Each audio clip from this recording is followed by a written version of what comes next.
Welcome to this session on Midday Mentors. I'm delighted today to be talking to Robert and Broeder, who I hadn't met until about a year ago, and I met him to talk about a product that I'd never heard about. The product is organizational behavior management. And so, Robert, would you like to say a few things about yourself and what OBM is and where it came from? Thank you for having me, Richard. It's an honor to be on the Midday Mentors. About myself, Robert and Broeder. I'm an IT service manager, so I have a background in IT service management, and I started in 1989 in working in IT and became familiar with IT service management in the late 80s, early 90s, I guess. I'm not sure about. In 2007, I started my own company focusing on IT service management, and in 2012, I added organizational behavior management to the mix. Together with my associate, Joost Kerkhoffs, we started OBM Dynamics in 2019. And the purpose of that company is to, spread the word about organizational behavior management around the world. And organizational behavior management is a scientifically validated and scientifically based approach on influencing or even changing, modifying human behavior in organizational context. The idea is that leaders who want to achieve higher levels of performance are usually struggling with, how do I get it? So what do I need to do as a leader to get an increased performance? How do I maintain motivation? How do I outperform the competition? And OBM provides answers to those how-to questions. So that's very interesting. So you come from an IT service management background. The world has changed significantly since you came into IT service management, and certainly since my career started. So is OBM something, is it one size fits all, or does it have to be adapted to the organization? You know, when you say people, that the leaders need to sort of be engaged on motivation, is there a whole toolkit of tools that one can use, or is it this is the process, this is what you have to do? No, it must be customized, because every organization is different. We have different cultures, we have different backgrounds, we have different frames of reference. So, that's one part of the equation. And on the other hand, we have certain principles that will always apply regardless where you're coming from. And one of those principles is that people, in most cases, really like to be recognized for their performance. And if leaders ignore good performance and focus on poor performance, that will affect the population in the organization, so to speak. It's about actually recognizing the high achievers as well as taking care of the low achievers. Yes, because the idea is that as an organization, you can outperform your competition, or you can do better than before if everybody contributes, and every contribution should be recognized. And if you have high performers, then you could investigate, why are these people high performers? And if you have low performers, then you could investigate, why are these people performing less than others? And where is the motivational drain, or what is inhibiting those people from becoming a better performer? And so you could use the entire spectrum that you could manage, or that you can see, and say, okay, what can we learn from high performance, and can we implement that as well to facilitate low performers better? And then you can link OBM to principles as you will find them in Lean, or in ITIL4, or in DevOps, or in agile ways of working. And the principles that you apply are identical, but the situation is unique. So OBM complements other approaches. I mean, we've heard about lean. We had total quality management when you and I were probably starting in our careers, going back a long way. As you say, there's now the agile movement, there's ITIL, there's DevOps, but OBM works with all of those. It doesn't conflict with those. It actually complements them. Exactly, it complements. It is like a plugin for behavioral matters or matters of performance. And when people emit undesirable behaviors, then the matter is, how do you respond to that? Mm-hmm. If people are low performers, how do you respond to that? On the other hand, if you're doing well, how do you respond to that? How can you elevate that even more? And OBM gives you tools to do just that. So, as you know, I mean, I come from a project management background. So for me, if you're going to have an improvement program within the business, I would run it as a project. So if an organization was going to adopt OBM, who would be the champion within the business? You know, which role within the business would be the sponsor and the champion to get the OBM thinking and mindset embedded throughout the organization? I think it's just like with continual improvement.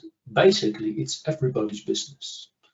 So if you have a single champion who will be like, as we call it, the caller in the desert. So somebody who's in the desert screaming out, he has the answers, then probably nobody will respond. And sooner or later, he will give up on his attempts. Or be saved. Yeah. So what we want is, of course, we need support of the higher management, because if you are going to apply OBM principles, then you will have to change probably the way of how you lead your organization, what kind of influence strategies that you will apply. And mind you, it is not a psychological trick that you apply. It is based on genuine interest on the human being, and it is a genuine search for how can I support you to the best of my abilities, given the situation, given our organizational context, and given our organizational problems that we might have. So, of course, we need leadership from the top. That should support it, but everybody who has to work with other people to get things done for the organization, so adding value to your customer, finishing your project, realizing improvements, usually that's not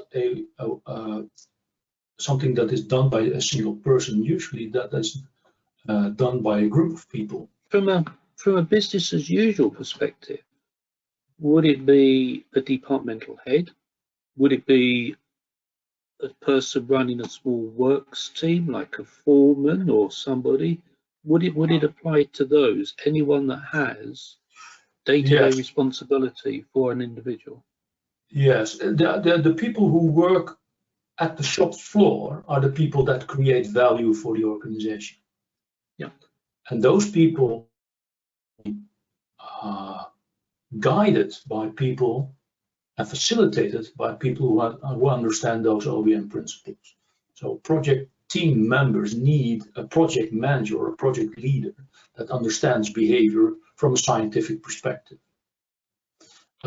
People that are in organizational change projects, people who are in project or product teams, as they call it now in agile environments. So maybe product owners and scrum masters, DevOps consultants, well, you name them. Everybody who needs to collaborate with others to get the result that they're accountable for could benefit from OBM. I mean, clearly, changing people's behavior takes quite a long time, but how much time is required to sort of bring people up to speed on what the principles of OBM are, so that when they go back to the workplace, they can start to make a difference? Is it a few days? Is it several weeks? Some of the behavioral changes happen instantly, depending on the context and depending on the change. For instance, when I did my practitioner education at the Free University in Amsterdam, I was team leader of a service desk, and they were struggling with two kinds of behavioral issues. One of them was behavior when they were interacting with their customer on the telephone.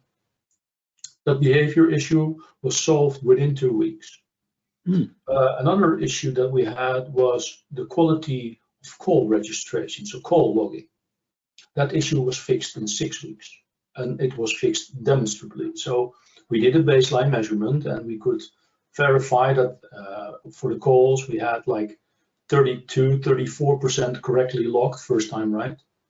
And after 6 weeks, we increased to 91%. Right. Correct. So you had a 3-fold improvement within less than 2 months. Exactly. And is that usual, or is that an unusual? We see it a lot. Yes, that the first improvements happen quite suddenly. Not sure what the correct adverb here is, but it can happen quite fast if you apply the principles in a correct manner. You and your colleague have set up a community where you're trying to raise awareness of OBM to a wider group. So yeah. It's OBM Dynamics is a website, some resources and things. Would you like to say about what your objectives are in terms of bringing the concepts of OBM to a wider world? Well, the idea is that if we look at the way generally how do we say that? If we look at the way that improvement programs are generally initialized and carried on, we see a number of pitfalls that people just simply jump in, which reduces the effectiveness of their intervention. And when we have 3 main pitfalls, and if you would stumble in all 3, then that will reduce your intervention effectiveness to less than 1%. So our aim is, okay, what would the world look like if we could increase intervention effectiveness from 1% or less than 1% to, let's say, 10%? Wouldn't that be a more beautiful world? Wouldn't that be having a major impact on all those people who going to their work every day, spending their 8 or 9 or 10 hours or even more, and how about them being happy to do that? Many people, sadly, work in an environment which we could simply label as toxic, which reduces motivation, which kills performance, which leads to managers who are accountable for performance to jump from pitfall to pitfall, worsening the situation. So our aim is to try to turn that around and to see if we can leave the world behind more beautiful than when we entered it. That's of course a very, how do you say that? It's a very idealistic. That's a wonderful vision and mission for the world, to try to have a improvement from 1% to 10% to make a significant difference and leave it a better place. If someone wanted to find out more, do you have a website, OBM Dynamics? Yes, OBM Dynamics has a website in Dutch and in English, which is to be found on obmdynamics.nl. And the website contains just some generic information, but also we will add video scripts and blogs and maybe even templates and other stuff that could provide the OBM community with useful tools to strengthen their interventions. And OBM Dynamics is the scheme owner of the OBM foundation level training. It's an introductional training where people can learn the beginnings or the fundamentals of OBM.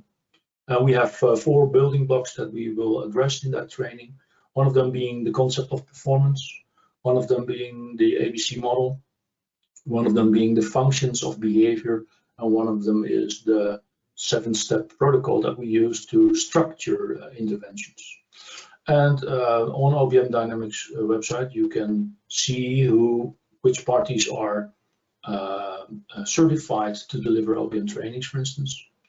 And you could see that we are organizing what we call train the instructor sessions, where we train other people to become trainer for OBM foundation level training. So hopefully before long, there will be Yes. a large community of trainers out promoting the message and helping people improve significantly, both Yes. the motivation of people within the business and then the business performance. Yes. It's a great vision, and I wish you every success in delivering that. It's really good talking to you, Robert, and many thanks for spending the time. You're most welcome, Richard, and it was an honor to be on the show, and I hope that we can work together, collaborate, and spread the word.